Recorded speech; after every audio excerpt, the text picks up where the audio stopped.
What if he has notes? Ronnie, you want some time real quick? Yeah, let me hear. I don't have that. You don't have this one. All right, thanks. Let's pull it. Okay, let's pull it. Yeah. All right.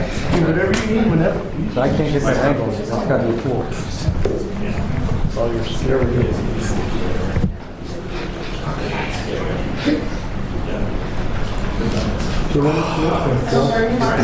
No. You want me to borrow? It's not. You want me to round us out? Can we do a final audio check? Please? And everyone's phones are off. Audio check 1, 2, 3, 4, 5, 6, 7, 8, 9, 10. Cuts, main, got it? Yeah, appreciate it. Thanks. Thank you. That's what I'm saying. Pull it. That's what it is. How was the focus? One of those screw in the cameras. Yeah, that's what I'm saying.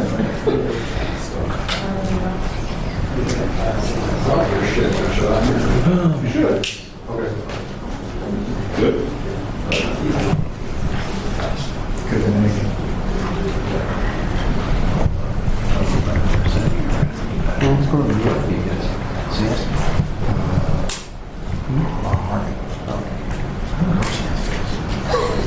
Imagine Susie traveling on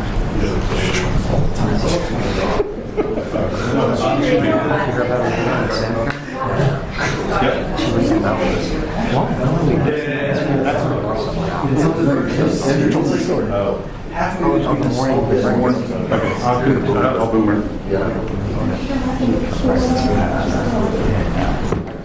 I was part of it. I saw it a couple years ago. He said, wait, Susan. What's next for now? Susan, she we were up a little bit down. She was getting me from tennis. Yeah, I'll be in 40s. She said no words. I was like, that's what she was doing. We talked about it. She went to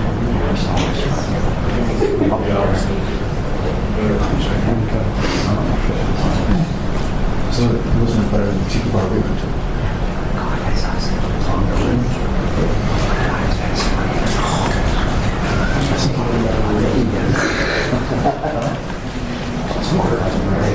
That's a time.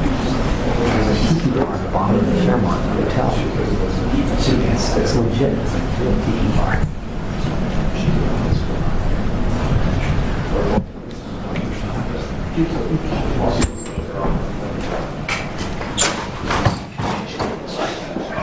It's just my big toe. You got another one.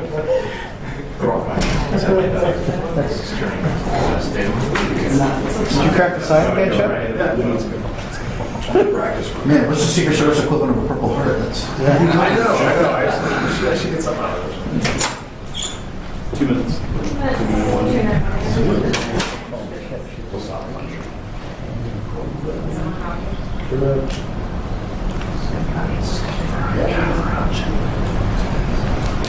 Bring me that decision.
afternoon, folks. Sorry to keep you waiting a few minutes.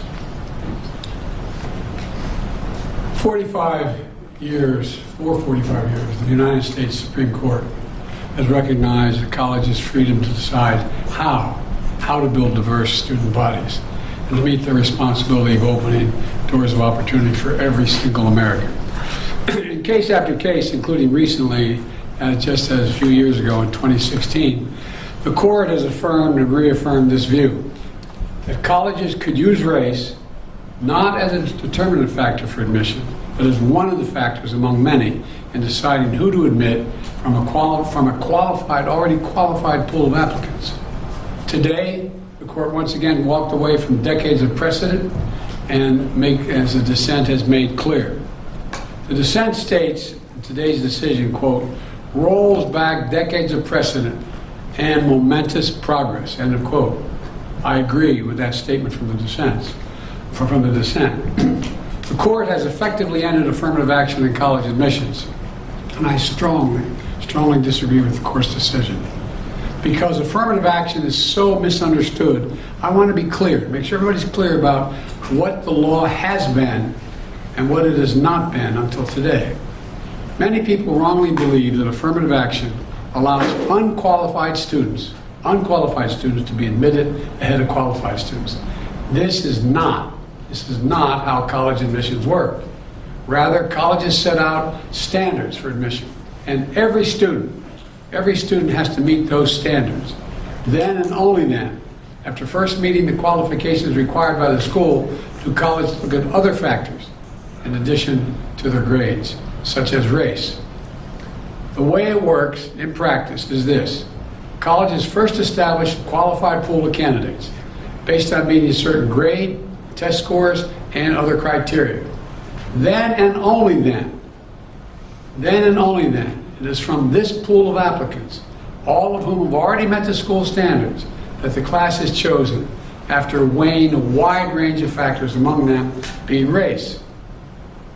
You know, I've always believed that one of the greatest strengths of America, you're tired of hearing me say it, is our diversity. But I believe that. If you have any doubt about this, just look at the United States military. The finest fighting force in the history of the world. It's been a model of diversity. And it has not only made our nation better, stronger, but safer. I believe the same is true for our schools.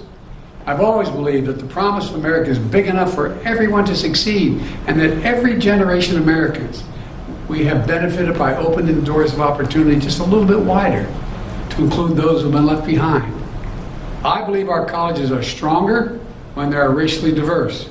Our nation is stronger because we are tapping into the full range of talent in this nation. I also believe that while talent, creativity, and hard work are everywhere across this country, not equal opportunity. It is not everywhere across this country. We cannot let this decision be the last word. I want to emphasize, we cannot let this decision be the last word. While the court can render a decision, it cannot change what America stands for. America is an idea unique in the world, an idea of hope and opportunity, of possibilities, of giving everyone a fair shot, of leaving no one behind. We've never fully lived up to it, but we've never walked away from it either. We will not walk away from it now. We should never allow the country to walk away from the dream upon which it was founded. That opportunity is for everyone, not just a few. We need a new path forward, a path consistent with a law that protects diversity and expands opportunity.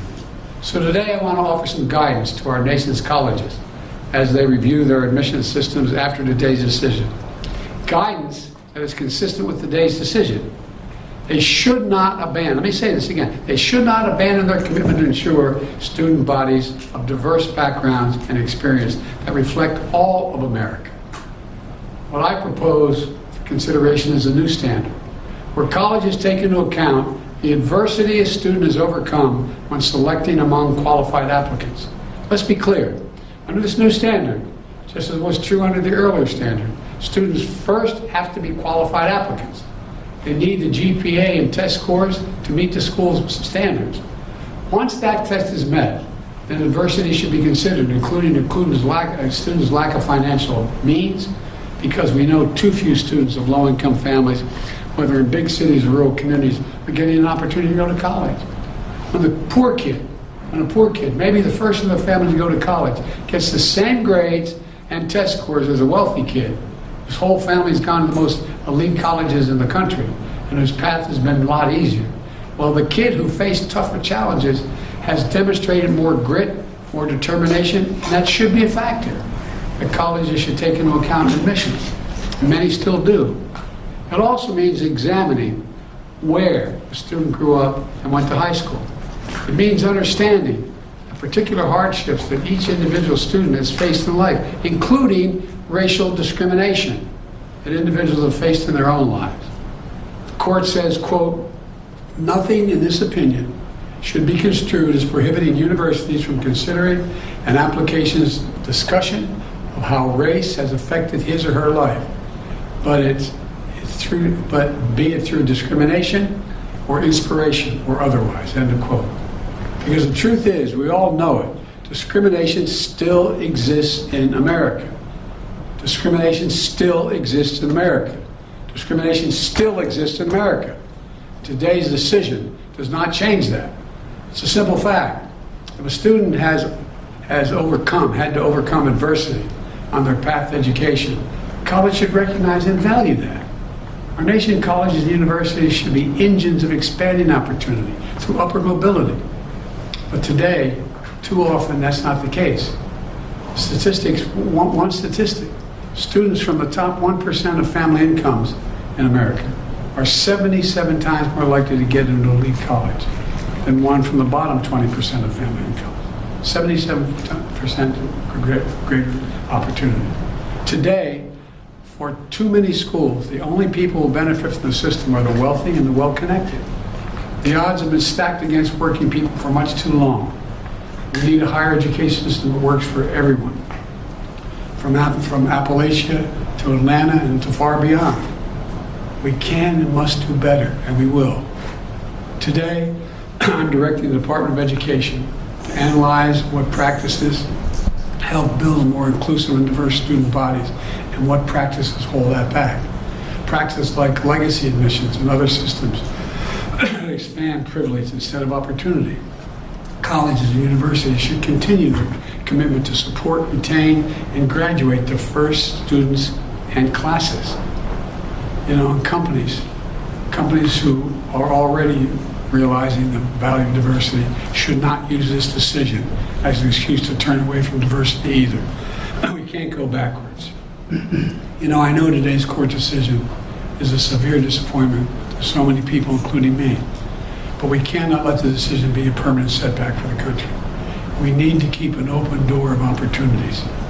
We need to remember that diversity is our strength. We have to find a way forward. We need to remember that the promise of America is big enough for everyone to succeed. That's the work of my administration, and I'm always going to fight for that. And I want to thank you all. And I know you've been told I have a helicopter out there waiting to go up to do an interview in New York. I'll be talking more about this live interview. But thank you very much, and we're going to have plenty of time to talk about this. But we're not going to let this break us. Thank you. Invited. The Congressional Black Caucus said the Supreme Court has thrown into question its own legitimacy. Is this a rogue court? This is not a normal court. Should there be term limits for the justices, sir? Okay, thank you for everyone for formally yours for the departure right now. So everyone, quickly, stay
you.